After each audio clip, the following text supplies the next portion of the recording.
Hola, yo soy Lourdes Salinero, soy médico endocrino en Murcia. Pertenezco al grupo número 5 y vamos a comentar entre todos los compañeros el vídeo número 3, que viene a ser una traducción al castellano más o menos que significaría hazte cargo de tu propia salud. El autor de este vídeo empieza contando un poco su experiencia personal como paciente y a raíz de ahí comenta que hay algunos errores en los sistemas sanitarios que considera que deberían cambiarse.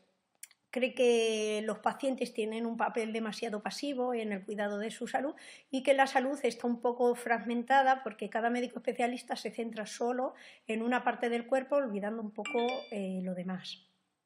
En este sentido, él defiende lo que llamaría un sistema sanitario personal que englobaría tres pilares fundamentales. Uno, la asistencia ubicua, otra, la asistencia en red y otro, la asistencia personalizada.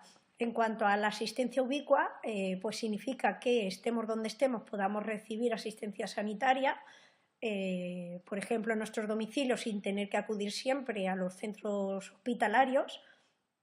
En cuanto a la asistencia en red, pues que utilicemos las vías telemáticas para comunicarnos entre médicos y pacientes y entre distintos profesionales sanitarios para coordinar un poco los procesos de salud. En cuanto a asistencia personalizada, pues que la asistencia esté un poco enfocada en el paciente, en el sentido de que se le oriente, pero al final sea él el que acaba decidiendo qué hacer con su propia salud. A continuación, le doy paso a mi compañero Rubén Andújar. Hola, soy Rubén Andújar, neumólogo en Murcia, y vamos a ver si es conveniente realizar el cambio que proponen en el vídeo y qué mejoras pueden aportar.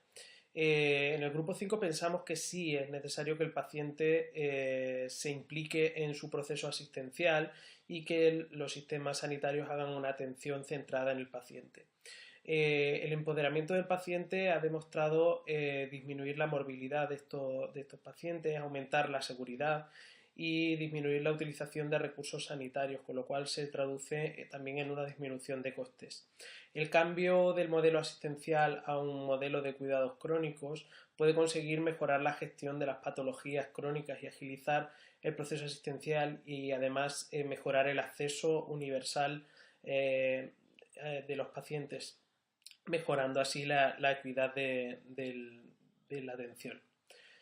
Pero para poder conseguir esto es necesario unificar la historia de salud y conseguir que los tratamientos sean consensuados y compatibles, sin que ocurra lo que le ocurría al paciente en el vídeo, ¿no? Que le duplicaban la dosis de algunos medicamentos y eso le suponía tener algunos efectos adversos. Hola, yo me llamo Nicolás, soy médico de familia y vivo de trabajo en Zaragoza. Al hilo de lo que nos han comentado hasta ahora Rubén y Lourdes, pues hemos planteado qué tipo de cambios estructurales requeriría la historia clínica para poder llevar a cabo estas propuestas. En estos momentos la historia clínica es un conjunto de datos médicos que adquieren los profesionales, que escriben los profesionales, que incluyen las pruebas complementarias que se van haciendo a este paciente dentro del ámbito hospitalario y del interrogatorio del propio paciente, pero no se incluye ni un tipo de dato paralelo de la salud de este paciente, ni el nivel de implicación del paciente, ni el nivel cultural o el nivel de conocimiento de su enfermedad de este paciente. Además, tampoco sabemos cómo está este paciente en su casa. No está monitorizado. No tenemos esos datos que podrían ser relevantes a la hora de diagnosticar o tratar a este paciente. Para mejorar esta parte, lo que podríamos hacer es una historia clínica más transversal en el que se puede incluir todo tipo de datos, tanto recibidos desde otros niveles asistenciales u otros profesionales, que pueden volcar estos datos pero que se vean visibles de una forma mucho más clara, y además incluir otros parámetros del Big Data al que hablamos, que son los sensores que se podrían colocar a los pacientes para que lo lleven en el día a día o en el control de su propia salud pudiesen utilizar de una forma puntual, captando unos datos más objetivos que se puedan subir directamente a la historia clínica e incluir también en algún momento algún tipo de alerta que podrían ayudar al profesional que se encarga del cuidado de este paciente de tomar la iniciativa para prevenir complicaciones con estos datos que le manda el propio paciente. De cómo abordar esta iniciativa, dejo la palabra a mi compañera Sara. Muchas gracias. Hola, soy Sara y os voy a hablar de cómo podríamos abordar esta iniciativa. Hemos pensado que podríamos tener una historia clínica electrónica a nivel nacional, que estuviera alineada con el proyecto de historia clínica electrónico a nivel europeo y donde cada paciente tuviéramos un número único que nos identificara. Este sistema de historia clínica se nutriría de los distintos sistemas de información de los distintos hospitales, centros sanitarios, tanto públicos, privados, nutriciones de trabajo, etcétera, etcétera, que le aportarían información. ¿Cómo debería ser esta información, este aporte? Pues debería ser a nivel, la periodicidad debería ser periódica cada X tiempo y debería estar pues estandarizada y protocolarizada bajo unos criterios comunes de tipología de información, estándares de seguridad, estándares de comunicación, etcétera, etcétera.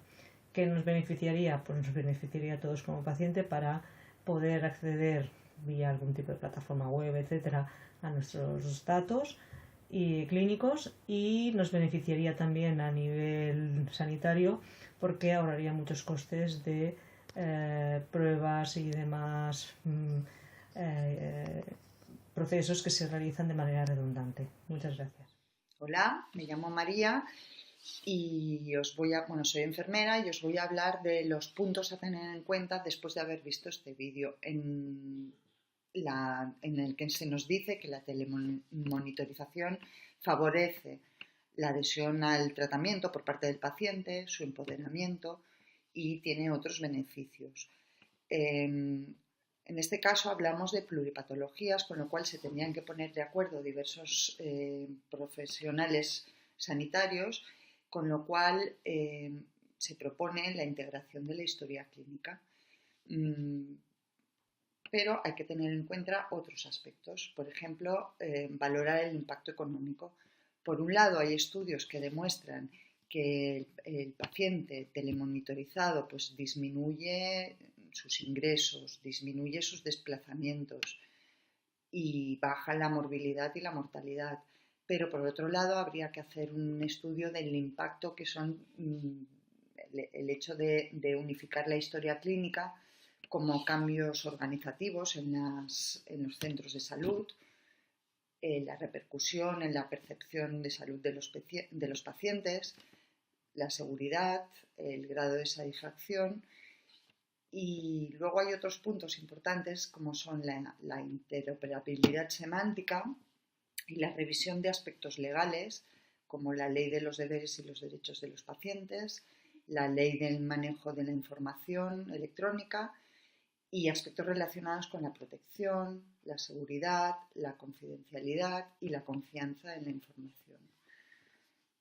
Y bueno, espero que el vídeo y el debate os guste.